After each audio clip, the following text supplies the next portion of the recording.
अस्सलाम वालेकुम नाज़रीन, पाकिस्तान तहरीक इंसाफ के हिमायत याफ्ता जो उम्मीदवार थे उन्होंने इलेक्शन में वो कुछ कर दिया जो किसी ने सोचा भी नहीं था। कभी किसी ने ख्वाब में भी ये तसव्वुर नहीं किया था कि जनरल इलेक्शन होंगे और उसके अंदर पाकिस्तान तहरीक इंसाफ के जिसके पास पार्टी सिंबल नहीं है, वो इलेक्शन कमीशन के पास इस वक्त एज अ पार्टी रजिस्टर्ड नहीं है, उसका जो हिमायत याफ्ता कारकुन होगा, उसका जो हिमायत याफ्ता उम्मीदवार होगा, वो इलेक्शन में पाकिस्तान मुस्लिम लीग, पाकिस्तान पीपल्स पार्टी या दीगर जो सियासी जमातें हैं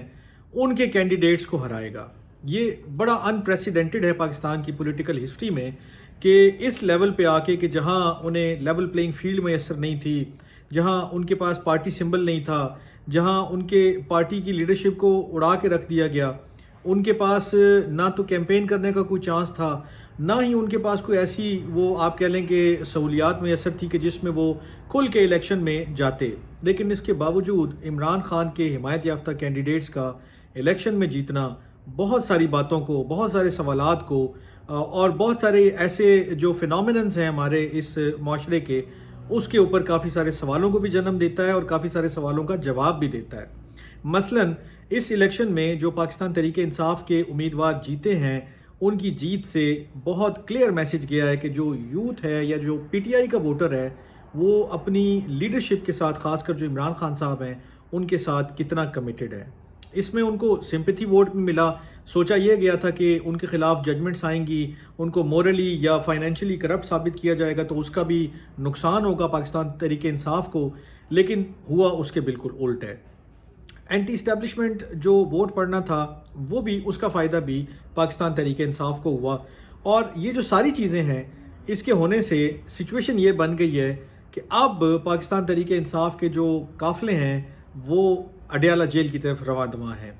उनके जो पार्टी लीडरशिप है उन्होंने पहले भी मुलाकातें की हैं, आज भी मैंने कंफर्म किया इस वीलॉग से पहले मुलाकात करने के लिए लोग गए। खान साहब को बताया गया कि हम पार्टी जो बगैर मतलब पार्टी के भी इस पोजीशन पे खड़े हैं, इतनी नंबर ऑफ़ सीट्स हैं, ये सूरत हाल है बाकी तमाम मामलात की, तो अब हमें आपकी मज़ीद रहनुमाई दरकार है। और इस सारी सिचुएशन में जो ख्वाब देखा जा रहा है, जो ख्याल सामने रखा जा रहा है, जो तसव्वुर पेश किया जा रहा है, वो ये है कि किसी तरह पाकिस्तान तहरीक इंसाफ हुकूमत बनाए और इमरान खान साहब को जल्द अज जल्द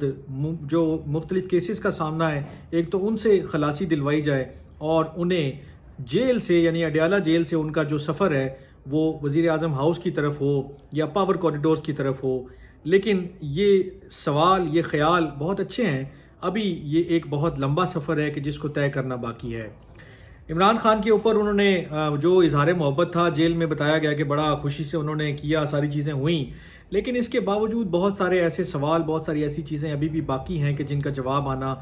बाकी है। मिसाल के तौर पे कोई ये गुमान नहीं कर रहा था कि पाकिस्तान तहरीक इंसाफ के जो हिमायत याफ्ता जो उम्मीदवार हैं वो इलेक्शन में जीतेंगे भी। तमाम तज्जिए और तमाम जो एक्सपर्ट्स थे उनकी यही राय थी कि जी 20-30 सीटें मिल जाएंगी, 100 सीटें नून को मिल जाएंगी, इतनी सीटें पी को मिल जाएंगी, फलाने को इतनी मिल जाएंगी और उसके बाद अल्लाह अल्लाह खैर से अल्लाह एक गवर्नमेंट बन जाएगी और पीटीआई का कोई नामो निशान नहीं होगा, कोई वजूद नहीं होगा। लेकिन इसमें आपको दोनों को दाद देना पड़ती है कि जो पीटीआई के कैंडिडेट्स थे जिन्होंने तमाम तर प्रेशर के बावजूद, तमाम तर मुश्किल हालात के बावजूद इलेक्शन लड़ने का भी फ़ैसला किया, वो खड़े भी रहे। और फिर इसका दूसरा क्रेडिट आपको देना पड़ेगा आवाम को कि जिन्होंने बढ़ चढ़ के जो है वो पीटीआई को वोट किया और वोट करने के बाद अभी सिचुएशन ये है कि वो 100 सीटें जीत चुके हैं। मसाइल बेशुमार हैं, अभी भी नेशनल असम्बली में अगर आपने जाना है तो आप किस हैसियत से जाएंगे, क्या सूरत हाल होगी, उसके बारे में एक और मज़ीद वीलॉग में मैं आपके साथ तफसीलन शेयर करूंगा कि क्या पाकिस्तान तहरीक इंसाफ इस वक्त हुकूमत बनाने की पोजीशन में है या नहीं है और क्या उसके नंबर्स पूरे हैं या नहीं हैं। लेकिन फ़िलहाल जो जेल से खबरें आ रही थी और जो पीटीआई की लीडरशिप या जो उनके सरकर्दा लीडर्स हैं अभी जो बाहर हैं जेल से, उनकी तरफ से जो चीज़ें सामने आई उसमें कुछ सूरत हाल इस तरह की बनाकर पेश की जा रही है कि जनाब आज नहीं तो कल और कल नहीं तो परसों जो है या आइंदा आने वाले चंद दिनों में जो है वो सारे दरवाजे खुल जाएंगे जेलों के और खान साहब जो है वो वापस शहर इक़्तिदार में आ जाएंगे। लेकिन ये मेरा ख्याल है अभी वो जंप दी गन वाली बात है कि आप फ़ौरन से इस नतीजे पे पहुंच चुके हैं, हालांकि बेशुमार रुकावटें अभी भी राह में हायल हैं। इसके ऊपर मैं मज़ीद तफसीलन एक वीलॉग में गुफ्तगू करूँगा, آپ اس کو ضرور سنیے گا اور اپنی رائے کا بھی اظہار کیجیے گا. تب تک کے لیے اپنا بہت خیال رکھیے گا. اللہ نگہبان.